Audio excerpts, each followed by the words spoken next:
Well, hello, I'm Kent Morris from Sweetwater, hanging out with my friends at Church Gear in lovely Franklin, Tennessee today. Happened to come across this console and thought, this one brings back a lot of memories. It just looks like a console. Now, it's kind of off-white and has these lovely oak end bells, and there's a story to that. But it has a lot more than the surface would dictate. So if we look at the idea, first it's named Sanctuary Series, so its intent is pretty obvious. And as has been noted in another video on this console, it has been autographed by the Holy Spirit himself. But there's a little more to this.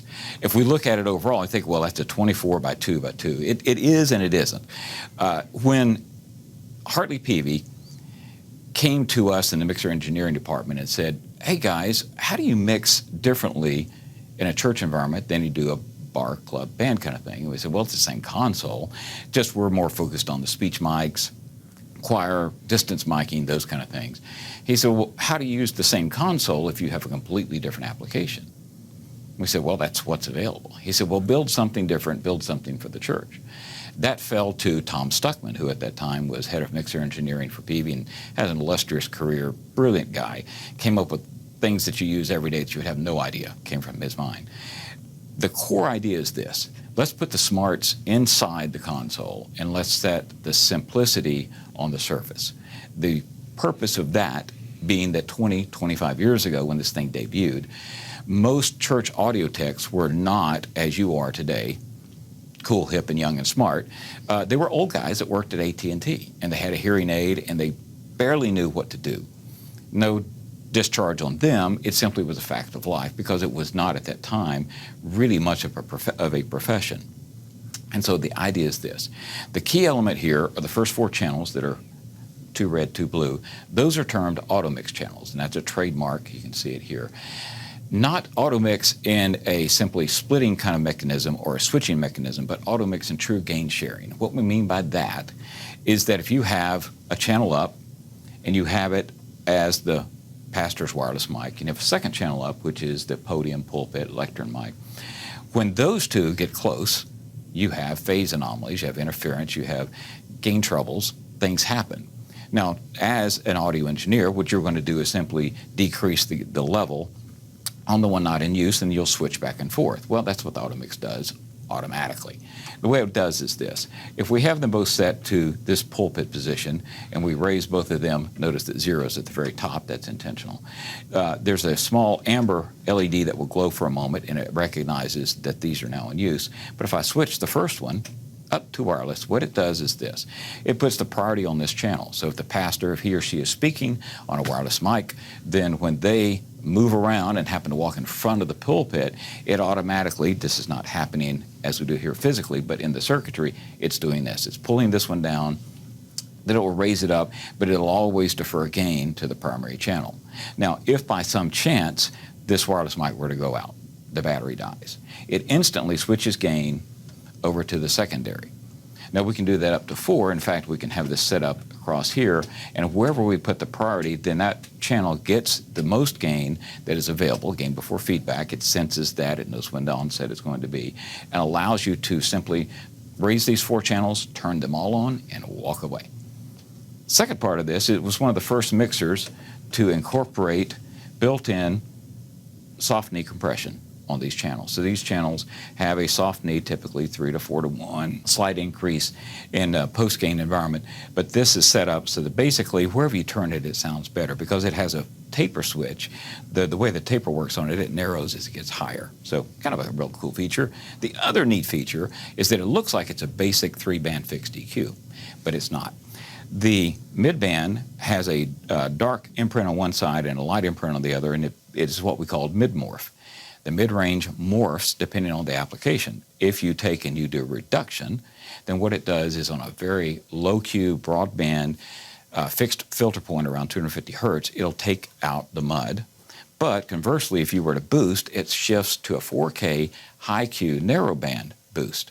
And again, as you go further up, it tapers itself off, so it tends to keep you out of feedback problems.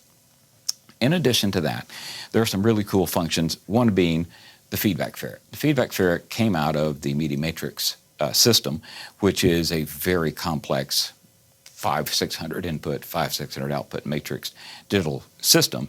And the feedback ferret was one of the first automatic feedback eliminators that did not take out the baby with the bathwater. It saved the filters for extremely high Q, very narrow, and they're dynamic.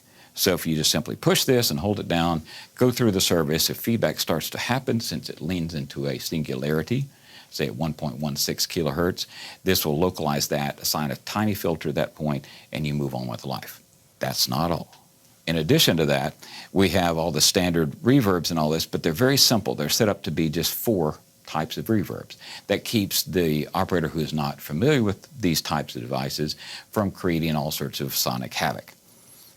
And this has a good grouping set up so that they are actually labeled for choir and solo. So if you have a choir and a solo, when you assign a channel to be on that choir bus, it instantly puts a really strong high-pass filter, and it does some other really cool circuitry that allows distance miking to be useful. It's looking for phase anomalies among, if you have 5 mics, you really only need 2, it'll take care of all that kind of stuff. And the solo channel then has another switch that is a 2-position here, which is the vocal enhancement. Vocal enhancement allows this channel to be brought in when you do this, either a small amount or a larger amount, and it'll do a slight boost in the upper mid-range, just enough around that 4 to 5K to get some air to the voice without it becoming a true problem. And there is an ambience input on the back. So the ambience mic, which is an XLR and has its own gain control back here, when we plug this in, it routes only to the record bus and to the back filter bus. And this allows you to be able to have some of that recording when you have a call and response church. Some of that gets fed back in, and you're allowed to be able to adjust that. In addition to that, there's a master overall. So if you bring the master faders all the way to the top, but it's used Sunday, you could go in the back and turn this down 10 dB, and therefore you're going to keep the gain structure in place because this gain comes after that gain. So overall, the Sanctuary series created an entirely new concept, which is churches deserve their own consoles. Now, there was a smaller version called the S-14, the 14P, which is the powered version, and the largest one was the S-32, which incorporated 8 channels of auto mix, true 4-band EQ, full-blown DSP, had all sorts of really cool, amazing stuff. And this one was the predecessor to that one and did give us some basic ideas of we can take in ambience or cross points wherever we decide and roll those back into the in-ear monitors. So instead of having to configure a system to do that, it was built in. And therefore, when you as the operator hit the mute button, it's a variable mute. It's not an on-off. We could simply drop it 15 dB so that between songs, the ambience comes up, and during the song, the ambience goes down. Now, I mentioned the end bells to begin with. Well, Hartley is a big gun collector, and he loved gun stock. And these are really machined well for the application.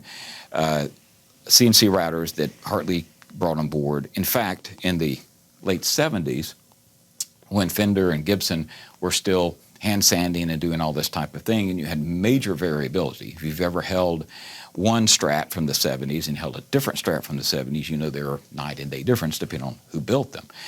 And Hartley's idea was, if we can CNC route for guns and we can build 100,000 of them to tiny, tiny tolerances, why can't we do that with guitars? And everyone said, you can't build a guitar with a CNC machine. Go to any guitar factory on the planet today, and they're all running CNC machines. So that was one of his early adoptions that he did. In fact, he has personally over 200 patents that everything from the DDT to feedback ferret to all sorts of things that are in everything now that the patents have expired, but a game changer overall. The metering was intentionally large like this because at that time, again, not knowing how systems operated, just going to green, yellow, red, when everything else at that time was simply all green to a red, at least gave you the caution input. And then being able to take your headphones and select where those are coming from and how that works, and then creating a limiter on the headphones so you wouldn't blow your ears out on that kind of thing. Overall, this, by the way, is fully American-made. So this is built in the Meridian, Mississippi factory. This particular unit that you can buy at Church Gear, if you look on the back on the serial number, it says mixer prototype, meaning Tom Stuckman himself built this one by hand. So that makes it a collector's item right there. The S-24 available here at Church Gear. Check it out. Thanks.